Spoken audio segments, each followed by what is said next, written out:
नमस्कार। आज हम एक ऐसी किताब के विचारों पर बात करने वाले हैं जो सुनने में तो बड़ी सीधी लगती है, पर उसके सिद्धांत काफ़ी गहरा असर डाल सकते हैं। किताब है द 1% माइंडसेट।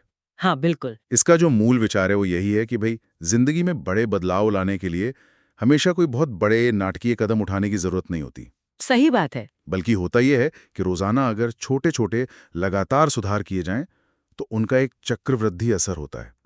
मतलब सोचिए, रोज सिर्फ 1% बेहतर होना साल के आखिर तक यह आपको करीब करीब 37 गुना बेहतर बना सकता है। सुनने में यकीन नहीं होता, पर गणित तो यही कहता है। ये आंकड़ा ही अपने आप में चौंकाने वाला है ना। हाँ 37 गुना। हाँ।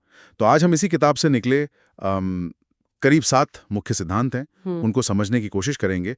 मतलब इरादा यह है कि इनको रोजमर्रा की जिंदगी से जोड़कर देखें, थोड़े आसान उदाहरणों से समझें। जी, और ये समझना भी जरूरी है, जैसा आपने कहा, कि ये सिर्फ कोई किताबी बातें नहीं है। आज की दुनिया देखो कितनी तेज है, कितनी अनिश्चितता है। हाँ बिल्कुल। ऐसे में ये छोटे लगातार सुधारों पर ध्यान देना एक तरह से आपको स्थिरता देता है, एक कंट्रोल का एहसास देता है। ये सिर्फ आदतें बदलने की बात नहीं है, ये तो पूरी सोच, पूरा नजरिया बदलने जैसा है। हाँ, मानसिकता बदलने वाली बात है। हाँ, मानसिकता। जो बदलाव सतह पर शुरू होता है पर धीरे धीरे जड़ों तक जाता है। बहुत बढ़िया। तो चलिए पहले सिद्धांत से ही शुरू करते हैं। इसे कह सकते हैं छोटे लगातार सुधारों का जादू। वही रोज 1% सुधार और साल में 37 गुना वृद्धि। ये आंकड़ा ही सोचने पे मजबूर कर देता है। जैसे मान लीजिए कोई तय करे कि रोज बस 15 मिनट कोई नई स्किल सीखनी है। ठीक है। शायद कोडिंग या कोई भाषा। हाँ। शुरू में तो 15 मिनट कुछ भी नहीं लगते, है ना। एक हफ्ता भी निकल जाएगा, शायद कोई खास फर्क ना दिखे। हाँ, बिल्कुल। लेकिन साल भर बाद वो इंसान उस स्किल में काफी हद तक सेज हो चुका होगा। हो सकता है छोटे मोटे प्रोजेक्ट्स भी करने लगे। जी। ये जो ज्ञान इकट्ठा होता है ना, ये बिल्कुल वैसे ही काम करता है जैसे पैसा बढ़ता है चक्रवृद्धि ब्याज पर, धीरे धीरे, पर फिर एकदम से बढ़त दिखती है। सही। तो संदेश साफ है, बड़े नतीजे अक्सर छोटी लगातार कोशिशों की नींव पर ही टिके होते हैं। शुरुआत बहुत बड़ी हो ये जरूरी नहीं, शुरुआत लगातार हो ये ज्यादा जरूरी है। और ये मनोवैज्ञानिक तौर पर भी देखें तो बहुत असरदार है। बड़े लक्ष्य हमें कई बार डरा देते हैं, शुरू करने से ही रोक देते हैं। हाँ, लगता है कि अरे ये कैसे होगा। बिल्कुल। मुझे पूरी किताब लिखनी है, ये सोचने से कहीं आसान लगता है मैं रोज बस 500 शब्द लिखूंगी, है ना। तो ये 1% सुधार एक छोटा सा करने लायक कदम लगता है। हाँ, मैनेजेबल लगता है। हाँ, मैनेजेबल। इससे वो निरंतरता बनी रहती है जो आदत बनाने के लिए सबसे जरूरी है। और जैसा आपने कहा, चक्रवृद्धि ब्याज की तरह शुरुआत धीमी होती है, पर समय के साथ हर छोटा सुधार पिछले सुधारों पर जुड़ता जाता है और फिर विकास की रफ्तार तेज हो जाती है। ये सिर्फ गणित नहीं है, ये तो इंसान का स्वभाव भी है। ये वाकई दिलचस्प है। अगर कोई इसे अपनाता है तो शायद पहला बदलाव बाहर ना दिखे, पर अंदर महसूस हो, जैसे आत्मविश्वास में थोड़ी सी बढ़ोतरी या वो टालने की आदत में थोड़ी कमी। आपके हिसाब से जीवन का कौन सा पहलू सबसे पहले बदल सकता है इस 1% नियम से? देखिए, ये बहुत कुछ इस पर निर्भर करता है कि व्यक्ति किस चीज पर ध्यान दे रहा है, उसकी प्राथमिकता क्या है। अच्छा। कोई अगर सेहत पर फोकस कर रहा है तो शायद उसकी एनर्जी लेवल में धीरे धीरे सुधार महसूस हो। कोई ज्ञान बढ़ाने पर है तो उसे शायद दुनिया थोड़ी अलग नजर आने लगे। लेकिन अक्सर मुझे लगता है सबसे पहला असर सेल्फ एफिकेसी पे पड़ता है। मतलब वो विश्वास कि हाँ, मैं बदलाव ला सकता हूँ, चाहे छोटा ही क्यों ना हो। सेल्फ एफिकेसी, हाँ, ये कि मैं कर सकता हूं वाली भावना। बिल्कुल। बढ़िया। और ये जो निरंतरता बनाए रखने की बात है, ये हमें दूसरे सिद्धांत पर ले आती है, जो है प्रेरणा से ज्यादा अनुशासन का महत्व। मतलब मोटिवेशन वर्सेस डिसिप्लिन। हाँ, ये बहुत अहम है। हम सब ने ये महसूस किया है ना कि मोटिवेशन तो आता जाता रहता है। आज सुबह जिम जाने का एकदम जोश है, कल बारिश हो गई, सारा जोश ठंडा। हाँ, रोज मूड अलग होता है। बिल्कुल। तो किताब का तर्क यही है कि जो लोग लगातार सफल होते हैं वो सिर्फ मोटिवेशन के भरोसे नहीं रहते, वो अनुशासन का हाथ पकड़ते हैं। सही। अनुशासन मतलब वो काम करना जो आपने तय किया है, तब भी जब मन ना हो, जब मुश्किल लगे या जब नतीजे तुरंत ना दिख रहे हों। जैसे रोज सुबह उठकर लिखना, भले ही उस दिन कोई खास आइडिया ना आ रहा हो। हाँ, बस बैठ जाना लिखने। हाँ, बस बैठ जाना। इसे अमल में लाने के लिए क्या किया जा सकता है? शायद छोटे छोटे नियम बनाना, जैसे हर मीटिंग के बाद 5 मिनट नोट्स जरूर देखूंगा, या रात को सोने से पहले फोन बंद करके 10 पेज पढ़ूंगा। क्या ये छोटे अनुशासन ही बड़ा फर्क डालते हैं? हाँ बिल्कुल। और ये सिर्फ इच्छा शक्ति की बात नहीं है। देखिए, जब हम बार बार अनुशासित होकर कोई काम करते हैं ना, तो धीरे धीरे वो हमारी पहचान का हिस्सा बन जाता है। पहचान का हिस्सा कैसे? मतलब हम खुद को एक अनुशासित व्यक्ति के तौर पर देखने लगते हैं, और ये जो आत्म छवि बनती है, ये फिर भविष्य में हमें अनुशासित रहने में और मदद करती है। ये एक तरह से आलस और टालमटोल पर काबू पाने का अभ्यास है। हर बार जब हम वो करते हैं जो जरूरी है, बजाय उसके जो आसान लगता है, हम अपनी वो मानसिक मांसपेशी को मजबूत करते हैं। अच्छा, जैसे जिम में मसल बनती है। हाँ, कुछ वैसा ही। धीरे धीरे ये छोटे अनुशासन हमारी आदत बन जाते हैं, स्वाभाविक लगने लगते हैं। लेकिन यहाँ एक सवाल उठता है, क्या अनुशासन का मतलब ये है कि जीवन से मजा ही खत्म कर दो, एकदम रोबोट बन जाओ? हाँ, ये सवाल तो आता है दिमाग में। लगता है कि अनुशासन मतलब सब कुछ बोरिंग। पर शायद ऐसा नहीं है। अनुशासन का मतलब शायद कठोरता या बेरुखी नहीं है, बल्कि अपने लक्ष्यों के प्रति एक तरह की प्रतिबद्धता है। और शायद यही अनुशासन हमें वो समय और ऊर्जा देता है जिससे हम उन चीजों का आनंद ले सकें जो हमारे लिए वाकई मायने रखती हैं। हाँ, ये अच्छा नजरिया है। जैसे अगर कोई अपने काम में अनुशासित है, तो शायद उसे शाम को परिवार के साथ बिना किसी टेंशन के समय बिताने का मौका मिले, क्योंकि काम समय पर हो गया। सही कहा। अनुशासन असल में आजादी देता है, बंधन नहीं। ये हमें अपनी तात्कालिक इच्छाओं का, अपने मूड का गुलाम बनने से बचाता है। और जब ये अनुशासन बनाए रखना मुश्किल हो, तब शायद तीसरा सिद्धांत काम आता है, माहौल की शक्ति। यानी हमारा आसपास का वातावरण हमारी आदतों और फैसलों पर कितना असर डालता है। जी, ये बहुत महत्वपूर्ण है। Power of environment. किताब यही कहती है कि अगर हमें कोई आदत डालनी है या छोड़नी है, तो सिर्फ अपनी विल पावर, इच्छा शक्ति पर निर्भर रहने से बेहतर है कि हम अपने माहौल को ही बदल दें। हाँ, माहौल को अपने पक्ष में करें। हाँ, जैसे अगर कोई मीठा कम खाना चाहता है, तो घर में मिठाइयाँ रखना ही बंद कर दे। सिंपल। बिल्कुल।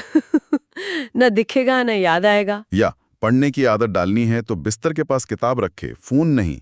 ऑफिस में फोकस बढ़ाना है तो डेस्क एकदम साफ रखे, सारे नोटिफिकेशंस बंद कर दे। ये छोटे बदलाव इच्छा शक्ति की जरूरत को ही कम कर देते हैं। ये व्यवहारिक मनोविज्ञान का एक जाना माना सिद्धांत है। इसे चॉइस आर्किटेक्चर या पर्यावरणीय डिजाइन कहते हैं। हमारे आसपास के जो संकेत होते हैं ना, क्यूज, वो हमें अनजाने में ही किसी दिशा में धकेलते हैं। अच्छा, अनजाने में? हाँ, जैसे ऑफिस कैंटीन में अगर फल सामने रखे हों और समोसे कहीं कोने में छिपे हों, तो लोग अपने आप ज्यादा फल उठाएंगे। हाँ, ये तो होता है। इसका मतलब ये नहीं कि इच्छा शक्ति बेकार है, बल्कि ये है कि हम अपनी इच्छा शक्ति को माहौल का सहारा देकर और ज्यादा असरदार बना सकते हैं। सीधा सा फंडा है, सही व्यवहार को आसान बनाओ और गलत व्यवहार को मुश्किल। सही व्यवहार आसान, गलत मुश्किल। हाँ। लेकिन क्या इसका मतलब यह है कि हम पूरी तरह अपने माहौल के ही उत्पाद हैं, हमारी अपनी कोई मर्जी नहीं? शायद पूरी तरह तो नहीं, लेकिन माहौल का असर हम जितना सोचते हैं उससे कहीं ज्यादा होता है। ये हमें याद दिलाता है कि हमें सचेत होकर, सोच समझकर अपना माहौल चुनना और बनाना चाहिए। ऐसे दोस्त, ऐसी जगहें, ऐसी जानकारी जो हमें बेहतर बनने में मदद करे, ना कि हमें नीचे खींचे। और ये माहौल सिर्फ फिजिकल नहीं होता है ना, डिजिटल माहौल भी है, सामाजिक माहौल भी है। हम किन लोगों को सोशल मीडिया पर फॉलो करते हैं, कौन सी खबरें पढ़ते हैं, ये सब हमारे मानसिक माहौल का हिस्सा है। बिल्कुल सही कहा। डिजिटल दुनिया का माहौल तो आजकल शायद सबसे ज्यादा असर डालता है। हाँ, और ये माहौल बनाने का जो निर्णय है, ये अक्सर लंबी अवधि के सोच से जुड़ा होता है, जो हमें चौथे सिद्धांत पर लाता है, दूर की सोच की सुपर पावर, मतलब लॉन्ग टर्म थिंकिंग। जी। आज की दुनिया तो हमें तुरंत नतीजों के लिए तैयार करती है। इंस्टेंट ग्रेटिफिकेशन, सब कुछ अभी चाहिए। हाँ, जी। धैर्य जैसे खत्म होता जा रहा है। वही। लेकिन किताब कहती है कि असली और टिकाऊ सफलता जो है, वो लंबी अवधि के खेल में ही मिलती है। जो लोग आज छोटे लगातार कदम उठाते हैं, ये जानते हुए कि इसका फल शायद महीनों या सालों बाद मिलेगा, वही अंत में बड़ी जीत हासिल करते हैं। वॉरेन बफे का उदाहरण अक्सर दिया जाता है। उन्होंने दशकों तक धैर्य रखा, निवेश किया, कंपाउंडिंग की शक्ति पर भरोसा किया। बिल्कुल, धीमी और स्थिर चाल। तो संदेश यह है कि शॉर्टकट ढूंढना बंद करें, धैर्य रखें, रोज अपना वो 1% देते रहें और विश्वास रखें कि समय के साथ ये बड़ा अंतर पैदा करेगा। क्या ये आज की पीढ़ी के लिए सबसे मुश्किल सिद्धांत है, क्योंकि सबको सब कुछ जल्दी चाहिए? ये निश्चित रूप से चुनौतीपूर्ण है, इसमें कोई शक नहीं। हमारा दिमाग ही ऐसा बना है कि वो तात्कालिक पुरस्कारों की तरफ ज्यादा खिंचता है। हाँ, तुरंत मजा। हाँ, वो जो कहते हैं ना विलंबित संतुष्टि, यानी भविष्य के बड़े फायदे के लिए अभी के छोटे सुखों को टालना, ये एक सीखा हुआ कौशल है। ये अपने आप नहीं आता, सीखना पड़ता है। हाँ, सीखना पड़ता है। ये मानसिकता हमें अपने आवेगों पर, अपनी इच्छाओं पर नियंत्रण रखना सिखाती है और रणनीतिक रूप से सोचने में मदद करती है। चाहे वो पैसा बचाना हो, या कोई म्यूजिकल इंस्ट्रूमेंट सीखना हो, या एक अच्छा रिश्ता बनाना हो, इन सब में समय लगता है, लगातार कोशिश लगती है। और लंबी अवधि की सोच हमें वर्तमान की छोटी मोटी असफलताओं या धीमी प्रगति से निराश होने से भी बचाती है, क्योंकि हम उन्हें एक बड़ी तस्वीर के हिस्से के रूप में देखते हैं।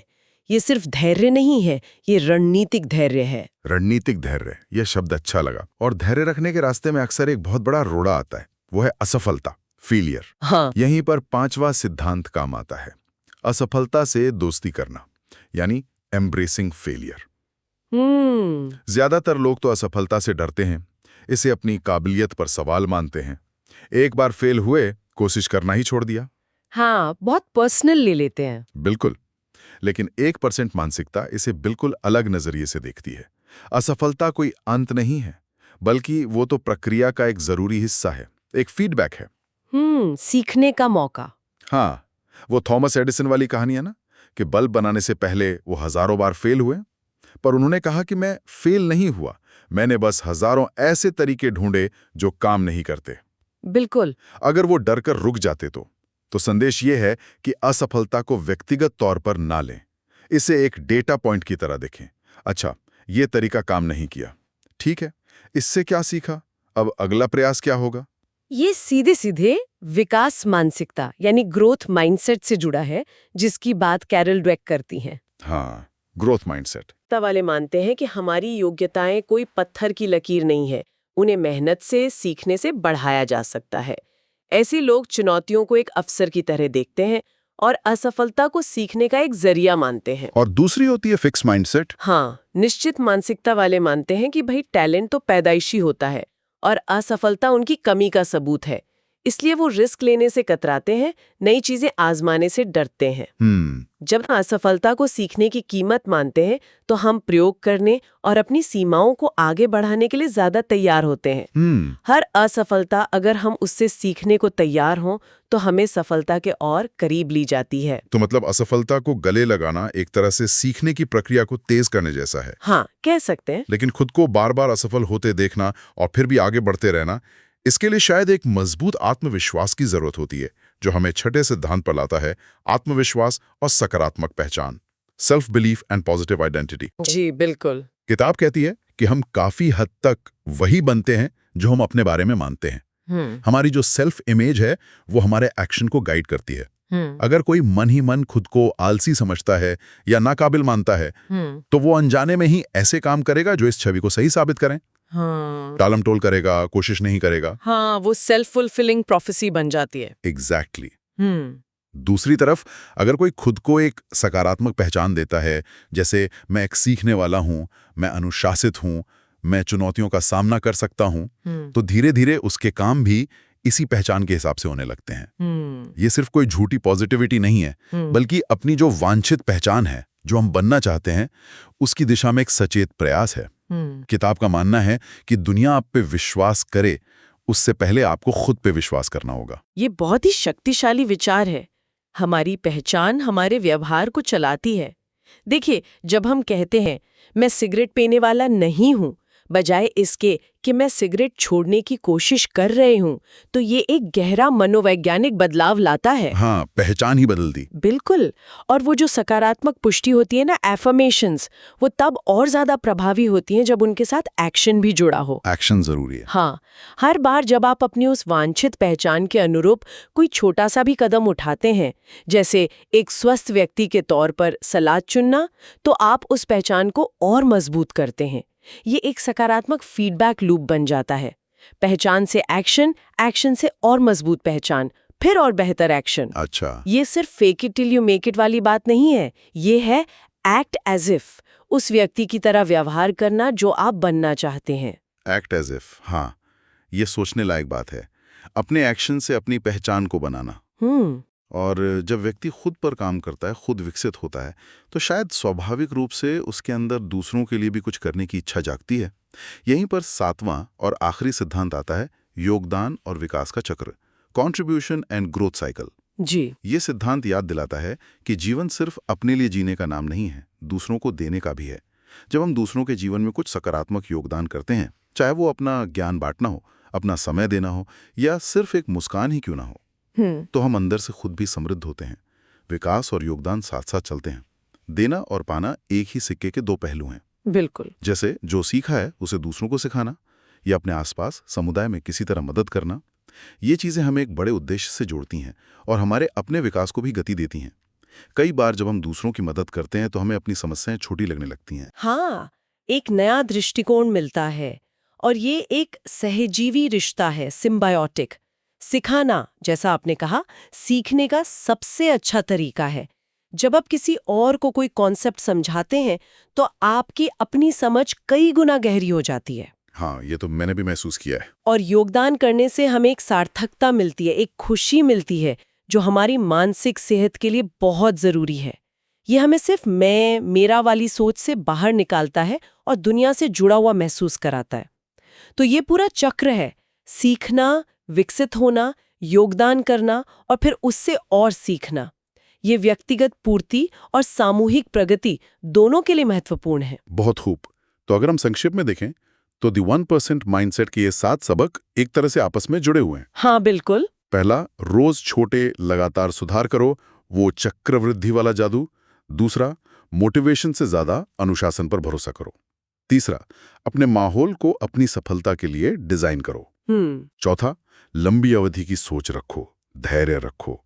पांचवा, असफलता को डरो मत, उसे सीखने का अवसर मानो। छठा, एक मजबूत सकारात्मक आत्मविश्वास और पहचान बनाओ जी। और सातवां, सिर्फ खुद के विकास पर ही नहीं, दूसरों के जीवन में योगदान करने पर भी ध्यान दो। बिल्कुल सही। और इन सब का निचोड़ सार यही है कि बड़े बदलावों के लिए कोई बहुत बड़ी छलांग लगाने की जरूरत नहीं है।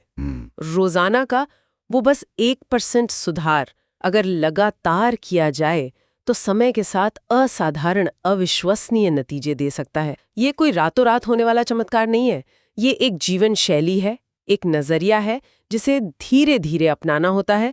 ये हमें छोटी चीजों की ताकत और निरंतरता के महत्व की याद दिलाता है। सही कहा। तो अंत में शायद हम सभी के लिए सोचने वाली बात यही है कि आज या कल से शुरू करते हुए वो कौन सा एक बिल्कुल छोटा सा, मामूली सा लगने वाला 1% सुधार है जिसे हम अपनी जिंदगी में शामिल कर सकते हैं। बस एक छोटा कदम। पानी पीना हो, या किसी सहकर्मी के बिना पूछे थोड़ी मदद कर देना हो, या रात को सोने से पहले सिर्फ एक पैराग्राफ पढ़ना हो। शुरुआत कहीं से भी हो सकती है, कितनी भी छोटी। हाँ, महत्वपूर्ण ये याद रखना है कि द 1% माइंडसेट सिर्फ एक किताब का टाइटल नहीं है। ये एक व्यक्तिगत यात्रा शुरू करने का न्योता है।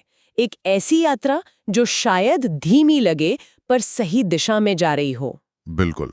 तो चलिए आज से ही उस 1% की दिशा में अपना पहला कदम उठाते हैं। इस गहन चर्चा के लिए आपका बहुत बहुत धन्यवाद।